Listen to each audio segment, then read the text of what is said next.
Salut tout le monde, c'est Jefferson Martinez. Alors ici, on est au Parc Chano à Marseille pour le festival de Héros. Nous allons voir une conférence où nous avons deux interprètes, enfin deux comédiens de post-synchronisation, de doublage si vous préférez. Donald Reignoux et Patrick Poivet, celui qui fait la voix de Bruce Willis. Et je suis avec mon ami Maël Arty. Coucou, je suis là. Voilà. Et c'est au hall 8, Palais de l'Europe. Hein, on y est là, c'est ça? C'est ça. Voilà, c'est écrit en gros. Tu peux le filmer. Hein. Palais de l'Europe. Voilà. Il n'y a pas beaucoup de monde. On va rentrer à la maison et on va voir ce que ça donne. A tout de suite.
Salut tout le monde, c'est Jefferson Martinez. Ça y est, on est dans le hall 8 pour la conférence avec Donald Reignoux et Patrick Poivet.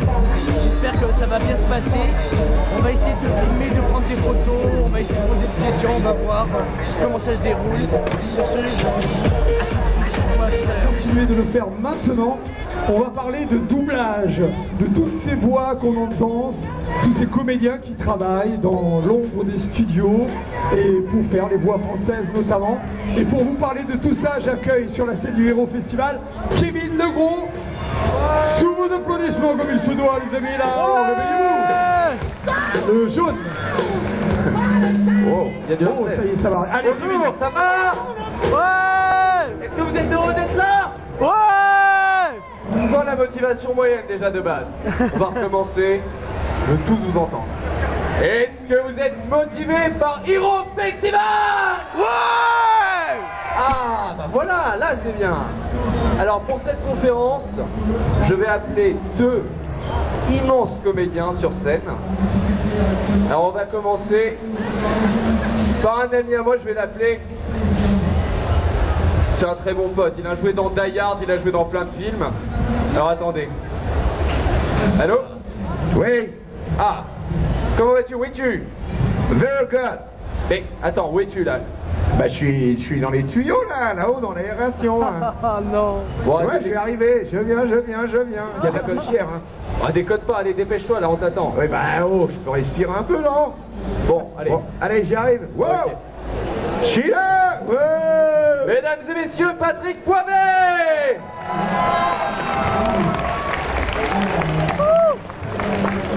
Vous l'avez reconnu? Bonjour. C'est la voix de... Bruce Willis.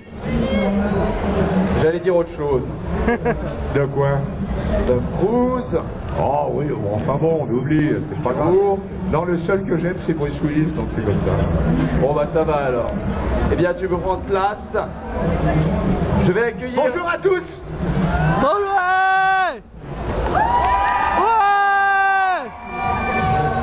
Ah là on peut pas dire que t'as pas de public. Hein. Le deuxième invité, bon attention, il est un peu plus petit, il aura peut-être du mal à monter sur scène. C'est un pote à moi, on se connaît depuis... Ouais, je dirais même pas le collège, la primaire. Il a une mèche bizarre sur la tête et... il parle un peu bizarrement. Cache-toi, toi, espèce de pédocule. Attends. Tu m'as entendu depuis le début? Vas-y, t'as ramène pas avec ton t-shirt de Captain America, là. Attends, écoute, je te vois pas. Où est-ce que tu es là? À ton avis. Énorme. Non, c'est pas toi, non. Vas-y, arrête de faire le mariole là. Alors essaie de faufiler parce que là je vois qu'il y a du monde en plus. Ouais, j'arrive là, vas-y, pousse-toi. Ah ça y est, je vois la mèche, je la vois. Mesdames et messieurs, Donald Renew. Ouais, salut à toi, ça. Oui, il a gardé la même voix depuis le primaire en fait. Ouais, c'est ma voix naturelle. Mais on l'aime bien comme ça. Eh bien, je t'invite à prendre place. Vous lui faire un tonnerre d'applaudissements, allez-y.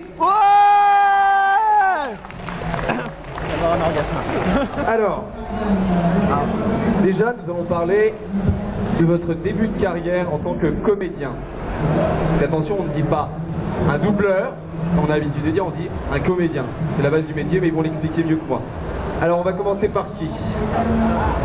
C'est bien d'avoir cette chaise, je peux me tourner plus facilement. Allez, Patrick. Et l'âge avant la beauté, hein, faut pas déconner. L'âge avant la jeunesse, merde. Ils sont beaux les jeunes. Voilà, bon.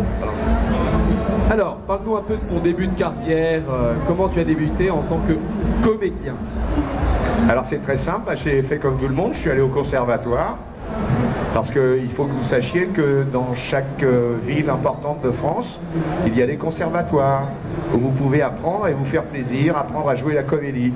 Pour être comédien, pour vous amuser, pour vous faire plaisir, pour vous permettre d'être à l'aise et de connaître des grands textes ou n'importe quoi. Alors j'ai commencé par là, et puis après je suis allé au théâtre, et puis au théâtre j'ai eu du succès, et puis dans la journée je m'emmerdais un peu, et donc je me suis dit qu'est-ce que je vais faire dans la journée, puis j'ai demandé à quelqu'un qui m'a dit connaissez-vous la post-synchronisation? Et j'ai dit non. Et il m'a dit vous allez en entendre parler, et puis il y a un directeur artistique qui m'a appelé, et puis j'ai fait des petits trucs, des tout petits trucs.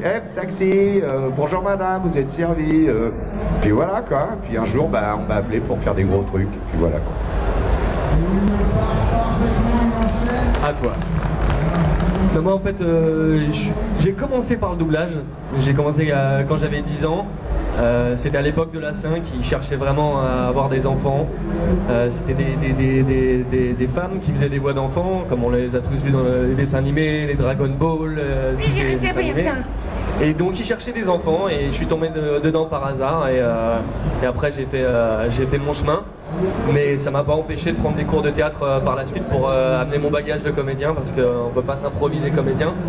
La chance que j'ai eue en commençant petit à 10 ans et que j'aurais pas pu avoir en commençant maintenant, c'est quand on est petit, on pardonne les erreurs, on peut pardonner de parler faux, mais ça reste toujours frais parce que c'est un enfant, c'est la fraîcheur de l'enfance.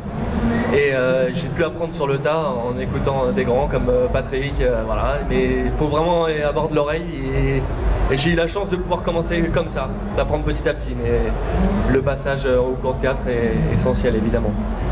Génial.